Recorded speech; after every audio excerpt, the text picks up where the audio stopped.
Smartest person I ever met in my life was my mother's father, George Reed. I knew some smart people. He was born in Washington, D.C. in 1911, and we always speculated that his mother was white because he was born in a white hospital. How else could that have happened in 1911? Subsequently, he was adopted. Legend has it maybe as many as 11 times. He lived with 11 different families growing up, going from one place to another place. And I remember there was a story he used to tell me when I was growing up. It came up fairly often, fairly regularly. It's about a family he lived with that was particularly cruel. And, well, their marquee cruelness was when they were displeased with him, they would lock this young, blind child in their basement. They would tell him there were snakes in there. And he said he would run around and he'd scream and holler and was terrified of these snakes. And of course, there were no snakes.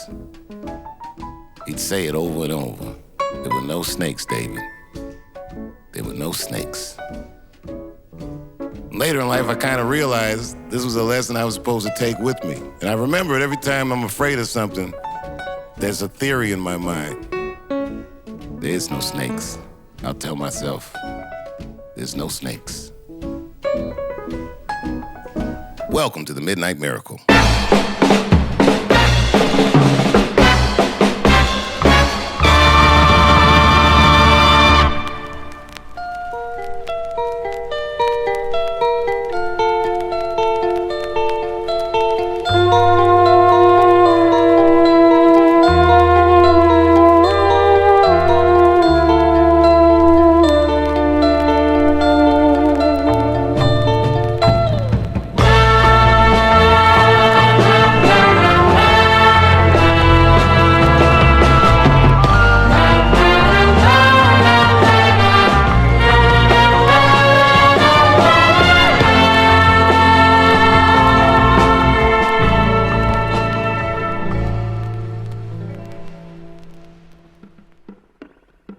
Tells a story about the scorpion and the frog, right? They're at the side of the river. And the scorpion asks the frog, give me a ride across the river so I don't have to walk around.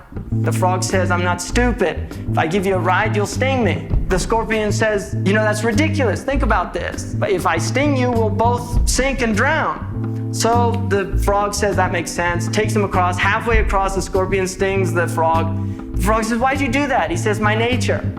So the idea then is that there is within the animal world natures that they cannot change. If a lion is hungry and it sees you, it sees lunch. It does not see you as, I'm going to do something really evil today. When a human being eats another human being, we say that is sick. Why? What is the difference between the lion eating the human being and this guy eating the human being? The moral component. We say he should know better. That's a breach of the social contract. So there's a story, apparently, there's like this fictional story. I don't want to misquote where it's from, but it's sometime in the 10th, 11th century or something like this, of a young man that lives on this island alone. And then he comes into contact with this sailor, a traveler, discovers this island, discovers this young man, and he starts to share stories about where he comes from or whatever, and, their customs and, they're civilized people. And this young man... He gets to the island like, I'm so sorry. I don't know. I'm sorry, I'm not going to do it. I was waiting for it.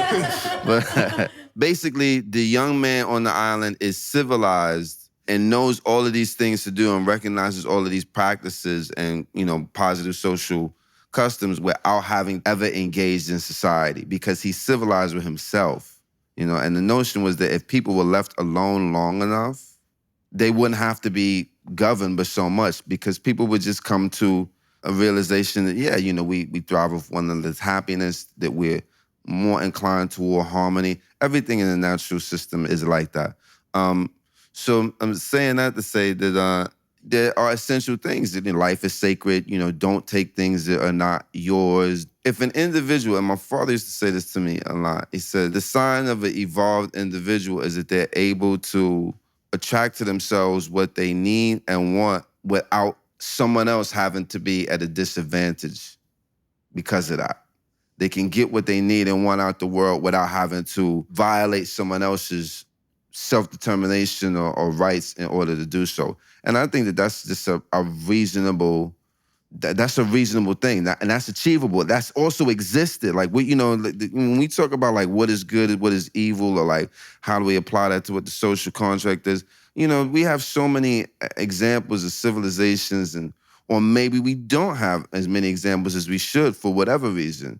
But I can imagine that the Abyssinians, the Aztecs, the Mayans, the Incans, the Moors, the Ottomans, these were systems of governance. They weren't just like, social clubs. Well, one thing that illuminates something to me, when I traveled, first time I was in Dubai, and I did one of those desert tours where you just like go out, you know how that looks like, you're in the middle of the fucking desert. I'm sitting with my friends on a sand dune, it's quiet, you can hear the wind. And for as far as the eye can see, the sand dunes are undisturbed. Not a footprint in these motherfuckers, like, it's just barren. And I'm sitting there looking at the desert, I'm like, oh, I'm thinking about the Quran, right? I'm like, oh, they didn't have any water. Like, it explained everything. How harsh life is, how leverage ruled the day in those times, and that someone said there's something better than leverage. There's a higher moral contract that we should take. And he convinced, in his lifetime, the entire Arabian Peninsula to sign a contract. Another time I take a trip, I'm in Africa now. Now I'm in South Africa, and we're all on safari. Mathieu was there with us. And you see animals, just how they behave with each other. And you understand, like Shaykh Hamza was saying, not just that they were fulfilling their nature, but even amongst them, the animals, there were contracts. Like I seen a nature show once where a lion is walking through the veldt, and normally the lion come, all the animals run. For some reason, none of the animals were running. I don't know if this is true or not, but the narrator explains that the reason the other animals weren't running is because his tail was up, the lion, that his posture signified to other animals, I'm not hungry, I'm just taking a walk, nigga, relax.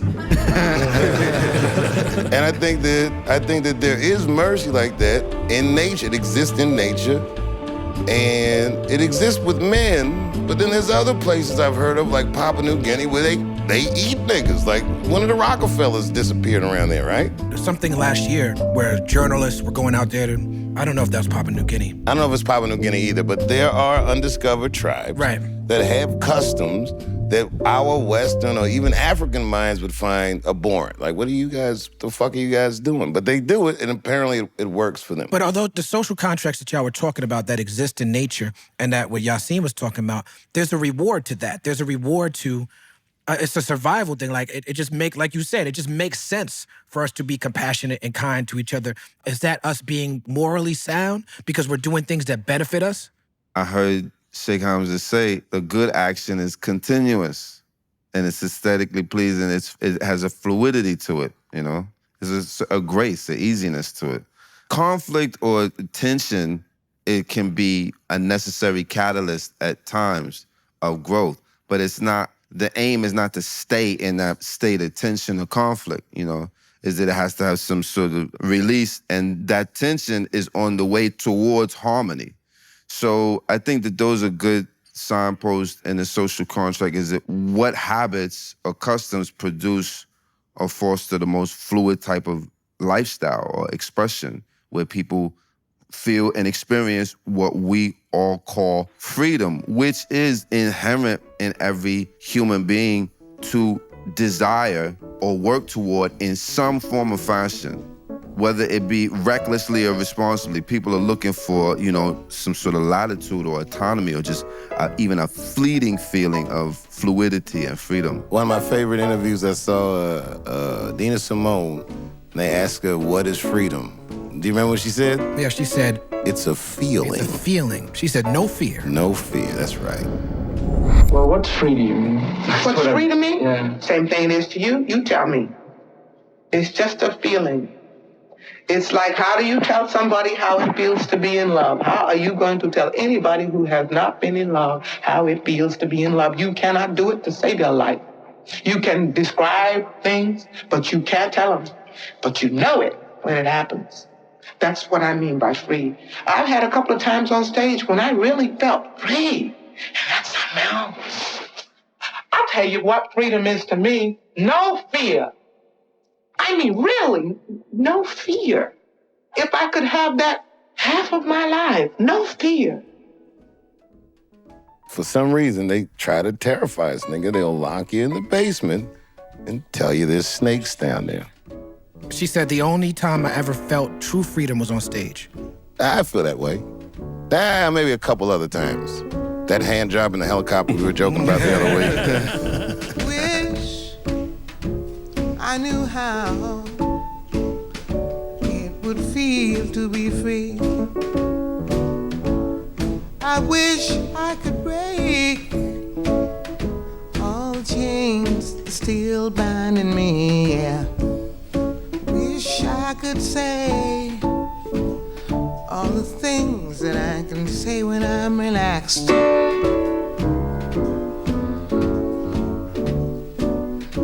I'd be starting anew. Here's a paradox we could talk about, because in the founding of this country, they make an allotment for that. They talk about inalienable rights of human beings and God and life, liberty, and happiness. And in the First Amendment of the Constitution, they say there should be no religious test, that a person should be free to explore their spiritual life, however they see fit. The same guys are the ones that brought people from Africa and put them in what Issa described as a hellish state. We will confine you to ignorance. We will make it so you can't think beyond your mere survival, and we will turn you into beasts of burdens. The mere belief in supremacy made that society that they wrote down an impossibility. Right, that's what they call the original sin of America. Human beings fuck up all the time. We're capable of either the sacred or profane at any given moment.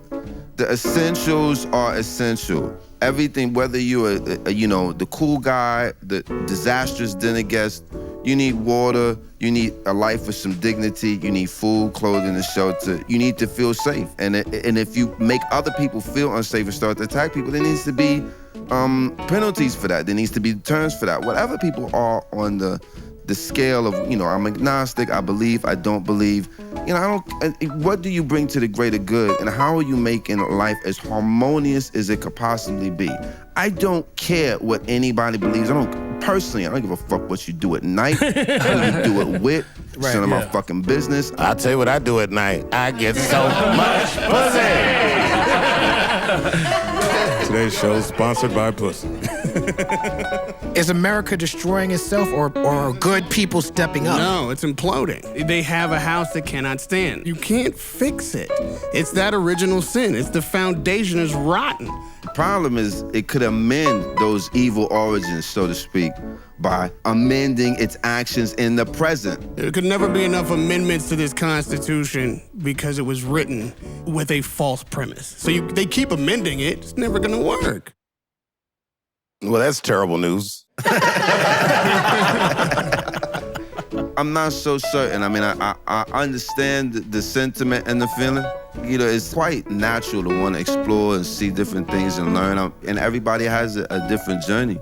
And yeah, for certain, if you're living in any society, any place, any relationship with it, whether it be with a group of people or whatever, if you feel that you're not being treated well or respected, or at worst, at danger and risk, then if you have the means and the capability to leave, then you should. And you see that all over the world. People who don't even have those means and capability, taking extraordinary risks to try to have a better life. I mean, let's talk about what motivates people to take those type of risks to have a better life. If we were just so reconciled to evil or abuse in that way, then why are these people in the dark and the night perpetually, in our common times, why are they taking that risk? It's more natural. People, I think, relate as human beings to the people who are trying to have a better life as opposed to the people who are reconciled to just be miserable.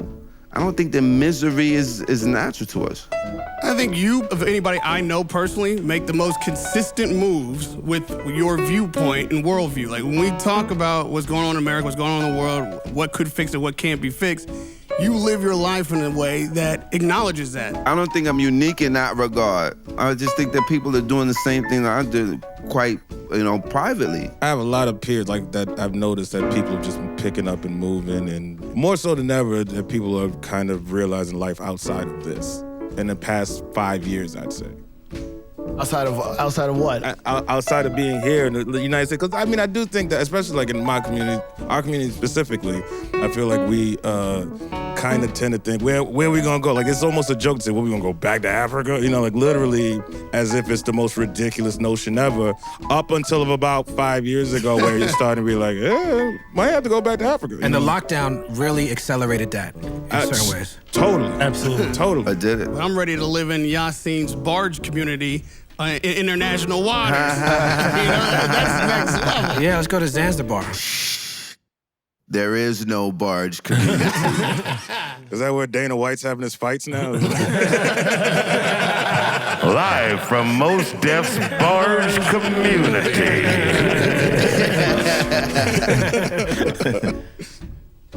If he did have a barge community, he's gonna get so much money. I wish I could be like a bird in the sky. Don't leave me. How sweet it would be to find that I could fly. I'd soar to the sun and look down at the sea.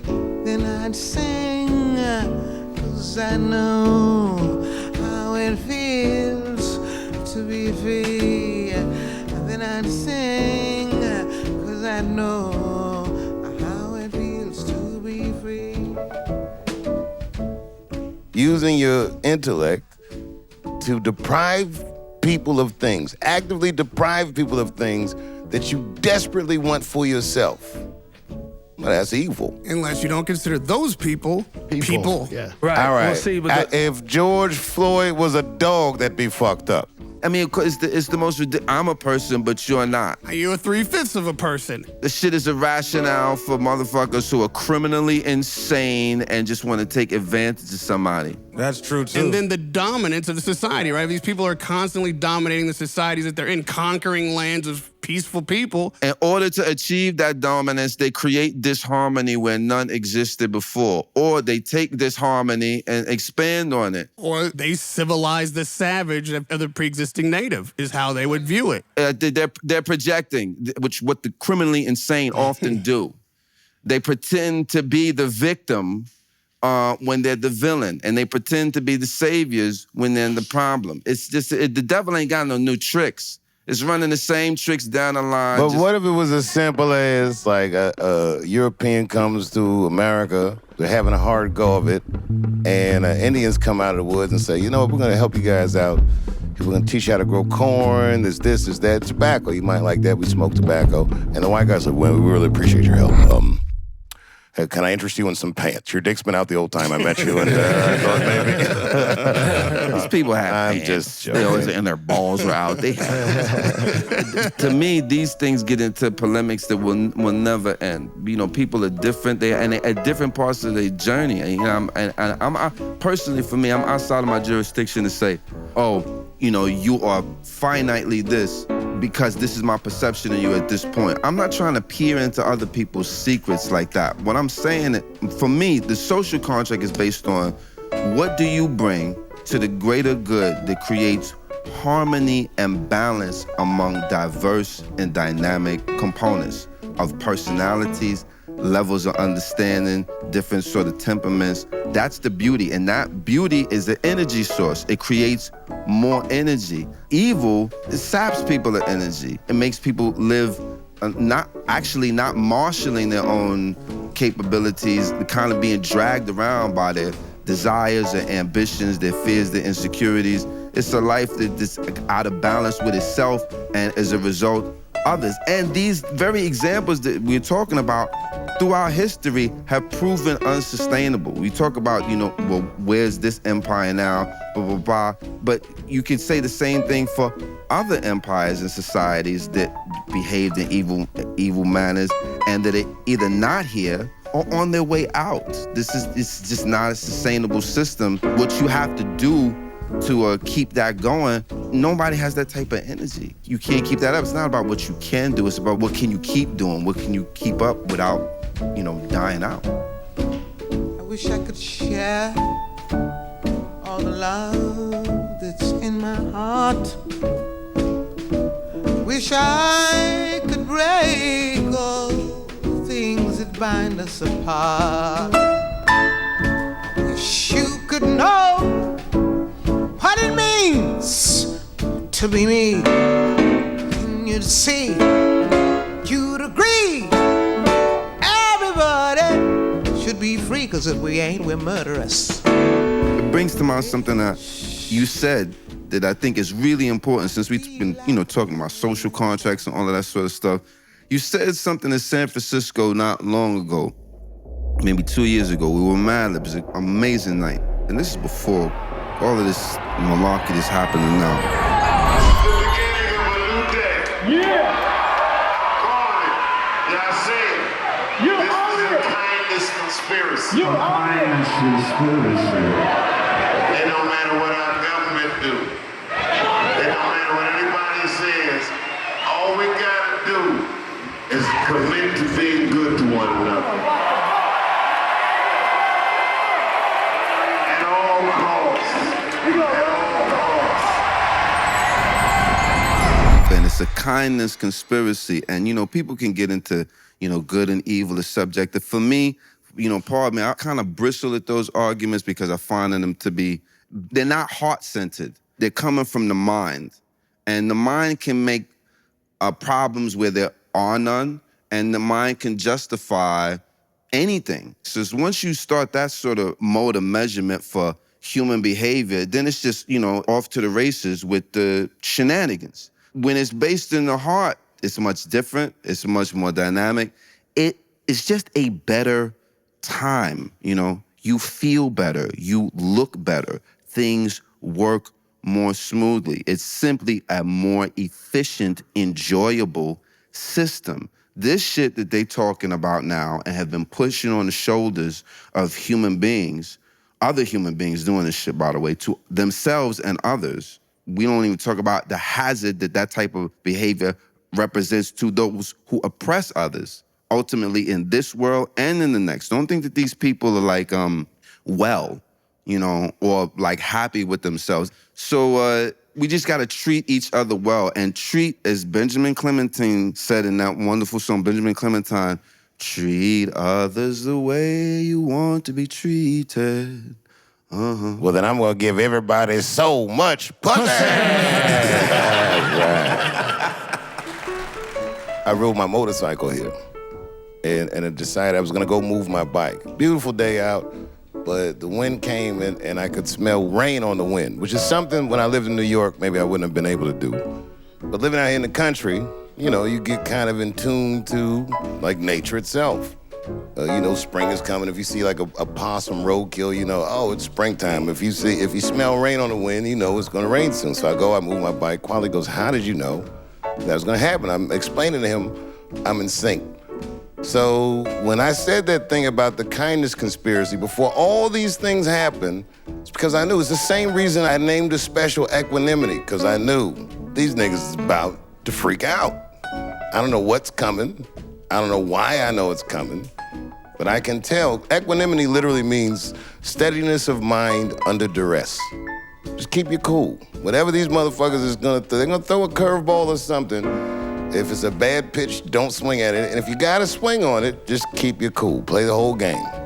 And I feel like this time now, since we're speaking of social contracts, you have many different Americans trying to rewrite a social contract.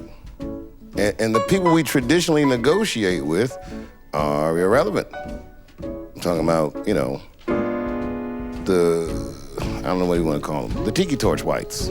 They're irrelevant. They gave everyone hell for so long that every subculture in America had a component of just usurping them as part of the culture. And we did it so much and so well that they're just not relevant. We don't ask you for nothing anymore. Fuck you. Free! Free! Free! Free! I'm free, and I know it. Don't wanna be and I show it, but I'm still free. Believe in me, it's all right. Then I'd sing, sing, sing, 'cause I would know.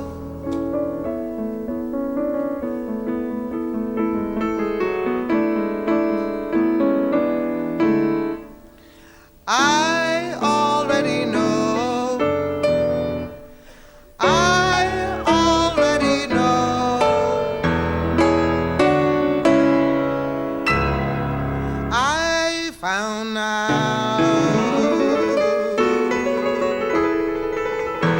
how it feels not to be chained to anything, to any race, to any faith, to anybody, to any creed, to any hopes, to anything.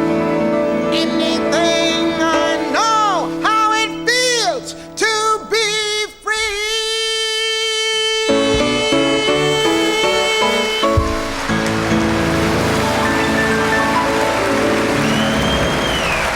Midnight Miracle.